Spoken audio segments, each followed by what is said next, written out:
Hi hello ನಮಸ್ಕಾರ. ನಾನು ನಿಮ್ಮ ಪ್ರೀತಿಯ ಮುದ್ದು ಮಗಳು ಯೂಟ್ಯೂಬ್ ಚಾನಲ್. ಇವತ್ತು ಕ್ಯಾರೆಟ್ ಪಲ್ಯ ಮಾಡೋ ವಿಧಾನ ಹೇಳ್ತಿದ್ದೀನಿ ನೋಡಿರಿ. ಮನೇಲಿ ಸಿಂಪಲ್ಲಾಗಿ ಮಾಡಿರಿ, ಮಕ್ಕಳು ಚೆನ್ನಾಗಿ ಊಟ ಮಾಡ್ತಾರೆ. ಚಪಾತಿಯಲ್ಲಿ ಅಕ್ಕಿ ರೊಟ್ಟಿ ಎಲ್ಲ ಇಲ್ಲಿ ಜೋಳದ ರೊಟ್ಟಿ ಎಲ್ಲ ಚೆನ್ನಾಗಾಗುತ್ತೆ ನೋಡಿರಿ. ನಾನು ಕಡಾಯಿ ಇಟ್ಟಿದ್ದೀನಿ. ಕಡಾಯಲ್ಲಿ ಒಂದು ಸ್ವಲ್ಪ ಕಡಲೆ ಬೀಜ ಹುರ್ಕೊತೀನಿ. ಆ ಕಡಲೆ ಬೀಜ ಪುಡಿಬೇಕು ಅದಕ್ಕೆ ಕಡಲೆ ಬೀಜ ಹುರ್ಕೊತಿದ್ದೀನಿ. ಅದೇ ಕಡಾಯಲ್ಲಿ ಒಂದು ಸ್ವಲ್ಪ ಎಣ್ಣೆ ಹಾಕಿದ್ದೀನಿ, ಒಂಚೂರು ಕರಿಬೇವು ಹಾಕಿದ್ದೀನಿ. ಎಣ್ಣೆ ಕಾದ್ಮೇಲೆ ಕರಿಬೇವು, ಜೀರಿಗೆ, ಸಾಸಿವೆ, ಕರಿಬೇವು ಹಾಕಿದ್ದೀನಿ ನೋಡಿರಿ. ಈ ಥರ ಮಕ್ಕಳಿಗೆ ಮಾಡಿರಿ ಕೂಡ ಚೆನ್ನಾಗಿರುತ್ತೆ, ಮಕ್ಕಳು ತಿನ್ನುತ್ತೆ.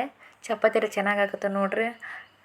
ಆಮೇಲೆ ಒಂಚೂರು ಈರುಳ್ಳಿ ಕೊಯ್ದಿಟ್ಟು ಈರುಳ್ಳಿ ಹಾಕ್ತಿದ್ದೀನಿ ನೋಡಿರಿ. ಈ ಥರ ಈರುಳ್ಳಿನೂ ಚೆನ್ನಾಗಿ ಕೆಂಪು ಆಗ್ಬೇಕಂದ್ರೆ ಈರುಳ್ಳಿ ಎಲ್ಲ ಕಲರ್ ಬರುತ್ತೆ ನೋಡಿರಿ, ಕೆಂಪು ಕಲರ್ ಆಗಬೇಕು. ಆಮೇಲೆ ಒಂಚೂರು ಟೊಮೊಟೊ ಹಾಕ್ತಿದ್ದೀನಿ. ಟೊಮೊಟೊ ಹಾಕಿದ್ಮೇಲೆ ಒಂದು ಸ್ವಲ್ಪ ಎರಡು ಚೆನ್ನಾಗಿ ಮತ್ತೆ ಮಿಕ್ಸ್ ಮಾಡಬೇಕು.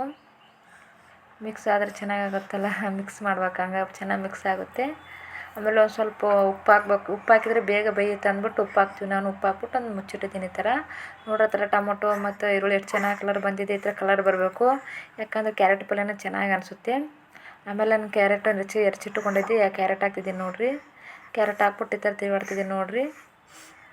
ಚೆನ್ನಾಗಾಗುತ್ತೆ ರೀ. ಮನೇಲಿ ಒಂದು ಟ್ರೈ ಮಾಡಿ ನೋಡಿರಿ. ಮಕ್ಕಳು ಬೇಕಂತ ತಿಂತವೆ. ನಮ್ಗೆ ಎಷ್ಟು ಬೇಕು ರುಚಿ ತಕ್ಕಷ್ಟು ಖಾರ, ಒಂಚೂರು ಉಪ್ಪು, ಒಂಚೂರು ಅರಿಶಿಣ, ನಾವು ಬೇಕೇ ಗರಂ ಮಸಾಲ ಸಾಕು. ಇಷ್ಟೇ, ಜಾಸ್ತಿನೇ ಹಾಕ್ಬೇಡ್ರಿ. ಅಷ್ಟೊಂದಿಷ್ಟೇ ಸಾಕು. ಇಷ್ಟೇ ಹಾಕಿದ್ರೆ ಚೆನ್ನಾಗಾಗುತ್ತೆ ಅದೆಲ್ಲ ಸಾಕು. ಇಷ್ಟೇ ಹಾಕ್ಬಿಡೋಣ ನಾವು ಚೆನ್ನಾಗಿ. ಮತ್ತು ಆಮೇಲೆ ಹಾಕ್ಮೇಲೆ ಒಂದು ಸ್ವಲ್ಪ ಮತ್ತೆ ಡ್ರೈ ಮಾಡಬೇಕು. ಈ ಥರ ಒಂದು ಡ್ರೈ ಮಾಡಿದ್ಮೇಲೆ ಒಂದು ಸ್ವಲ್ಪ ನೀರು ಹಾಕ್ಬೇಕು ನೋಡಿರಿ. ಯಾಕಂದರೆ ಕ್ಯಾರೆಟ್ ಎಲ್ಲ ಕುದಿಬೇಕಲ್ವ, ನೀರೆಲ್ಲ ಬೇಯಬೇಕಲ್ವಾ. ಅದಕ್ಕೆ ಒಂಚೂರು ಇಲ್ಲ ಅಂದರೆ ಎಷ್ಟು ಇಟ್ಟರೆ ಬೇಯಲ್ಲ ಅದು.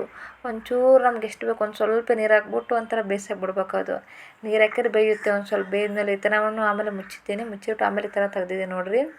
ಬೇಯ್ದಿದ್ದವು ಹೆಂಗೆ ಮಾಡಿದೆ, ಒಂದು ಸ್ವಲ್ಪ ಒಂದು ಕೈಯಲ್ಲಿ ಇಟ್ಕೊಂಡು ನೋಡ್ಬೇಕು ಒಂಚೂರು ಬೆಂದಿದ್ದಾವೆ ಏನು ಮಾಡಿದ್ದೇವೆ ಅಂದ್ಬಿಟ್ಟು.